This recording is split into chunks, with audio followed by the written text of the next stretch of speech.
Which Chicago Fire star would be most likely to start a real fire? Who goofs around with instruments but is actually a professional musician? And in real life, is Yuri Sardarov really as funny as Otis? As we warm up with Season 9 of Chicago Fire, we look at some of the most hilarious moments behind the scenes of the long-running series. Slappy McFinkelstein. And Spessy Jensa. Leslie H. Monica Lopez. And we are the mother truckers. Hi, I'm Dylan, and you're watching Ossa Movies. Mayo and Killmer are kidders. Speaking of Kara Killmer, A.K.A. Sylvie Brett, she's actually one of the funniest members of the Chicago Fire cast. Case in point. Come on, Brett, let's go! Get him, get him, get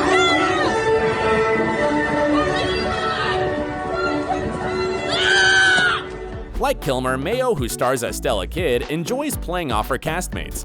Jesse, would you like to explain to these fine people my new look? This is a burn stage chic. But together, Killmer and Mayo are really dynamite. Tonight it's all about Brett and Stella. Okay, you're welcome. You're welcome. It's a dynamic duo. I would like to welcome Sylvie Brett to the Badass Females Club. Girl, you've been in the Badass. I founded it. Their real friendship and love for one another is also undeniable. Killmer even took to Instagram to reveal just how close she and Mayo are, writing, "A peek into Season 8. She chooses Stella. Sorry, Matt. Sorry, Kyle. You've been outdone." Otis, the funny one. There are few characters we miss as much as Otis. Rock 81 seal or symbol, it's a goat. They've got Cerberus, a three-headed dog that guards the gates of hell. And we got a freaking goat. He's the squad member most often called the funny one, but in real life, is Yuri Sardarov as hilarious as his character? We're thrilled but not surprised to hear that the answer is a resounding yes. In an interview with the Chicago Tribune, Sardarov, who's also a writer, said that doing a full-on comedy is the dream. He loves the concept of taking real-life struggles and making them funny. Why not write about what I would consider my greatest tragedies but make them funny and allow an audience to laugh, he said. It's really the quintessential way of communicating with someone, allowing them the cathartic laugh. So I would love to do an all-out, balls-to-the-wall comedy. That's kind of what I'm trying to write. If his Twitter video about why it was time to leave Chicago Fire, done in a strange British accent, is anything to go by, we can't wait to see what he comes up with. It was time to remove the sheath, as it were, to take off the rather large orange orangutan from my back. David Eigenberg is the biggest troublemaker. When the Chicago Fire cast is asked who's most likely to do basically anything that involves mischief and mayhem, one name consistently comes up: David Eigenberg. Wherever Eigenberg goes, trouble follows. To start with, he's apparently most likely to steal your food. It just happened to me. He stole my lunch. He just readily admits his annoying habit. Has he no shame? But we think it just makes him that much more lovable. Even his character is hilarious. Sometimes all it takes is a specific look or the way he talks. Eigenberg's also seen as the one most likely to get an infectious disease. He is a nutbag. We did this like 5K mud run and he loved it so much. He's like, I'm going to do it again. And he runs back, cuts his knee, falls into the dirty water, and then ends up in hospital. Huge infection. Yeah, he had a massive infection. They put him on antibiotic. An unusual claim to fame, but one he's also happy to take ownership of. Me. Yeah, I guess we'll throw that at you. It would be me. I've gotten infectious diseases. But wait, there's more. The cast all agrees that he's the one who's also most likely to start a fire. Not only did I make a reference to his name and pun on the question, but I also burned him in the process.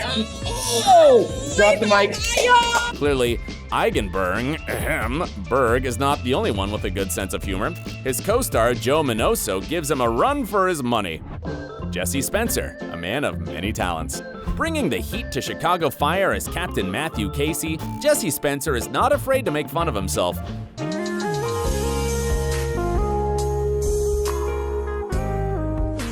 Love has been in the air since the actor proposed to research scientist Callie Woodruff in 2019. In June 2020, the couple were married in an intimate Florida ceremony. The two first met in 2014 at a Chicago music festival. Perhaps Spencer won Woodruff's heart with his own musical talents?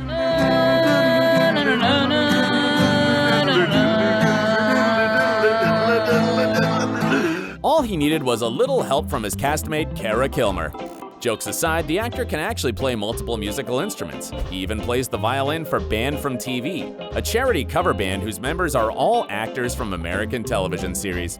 His former House co-star Hugh Laurie is also a member. Taylor Kinney's not so innocent. Taylor Kinney may point a finger at others when it comes to identifying the biggest prankster on set, but apparently he has little room to talk. I don't know, I think it is. I said nothing, okay? It goes back and forth. He is not innocent, so that's all I'm saying. We're not 100% sure what exactly he gets up to, but we're sure he doesn't hold back. Kinney's also always had a thing for slightly eccentric women. From ex-fiancée Lady Gaga, who he dated for 5 years, to Peggy Bundy. Who's your first celebrity crush? Peggy Bundy! Yes! I love that. I never understood why Al didn't want to sleep with her. Yet, often counted among the sexiest men alive, Kinney has no problems attracting potential partners. His charm even seems to also affect his castmates. So dreamy. Oh my, you try sitting behind those brooding eyes every day and not fall in love a little bit. It's impossible. The cast knows how to get jiggy with it.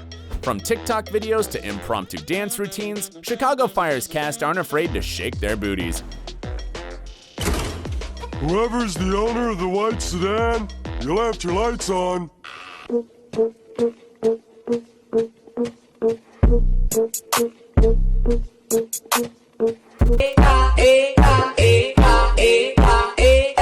And the booty shakes just keep on coming.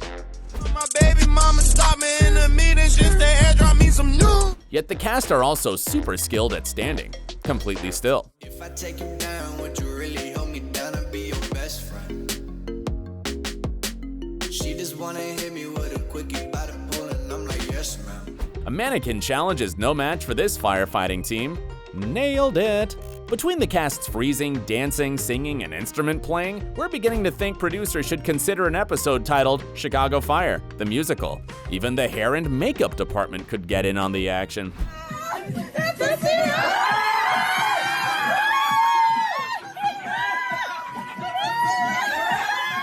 Putting the Chicago in Chicago Fire. Like Chicago PD and Chicago Med, Chicago Fire is famously filmed in the city of Chicago. In fact, the firehouse used to create the show is an actual Chicago fire station called the Engine 18 Station. While exterior shots are filmed there, interior ones are usually filmed in a studio. Since they incorporate real sites into the show, producers probably shouldn't have been surprised when one of its scripted accidents was perceived to be reality by WGN Morning News. The potentially disastrous misunderstanding in 2012 turned out to be pretty funny in retrospect. Oh, it looks like a giant hole in the middle of the street. We are just getting word that this is being shot as part of a TV show. More common confusion, especially in the early days of the show, was caused by the show's name. If you say, "We're working on Chicago Fire," they ask you if you're a soccer player, said Taylor Kinney, discussing the misunderstanding. Chicago Fire is actually the city's Major League Soccer team, named after the Great Chicago Fire of 1871. Yet the soccer team agreed that the show would ultimately bring them more attention, which couldn't be a bad thing. It's still a running joke on the set of the show, though. What's the show about? What show?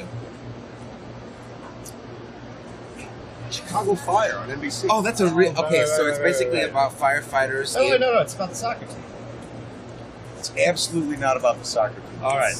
Which is your favorite moment? Tell us in the comments, and don't forget to stay awesome. That's flame. That's flame. And real cute.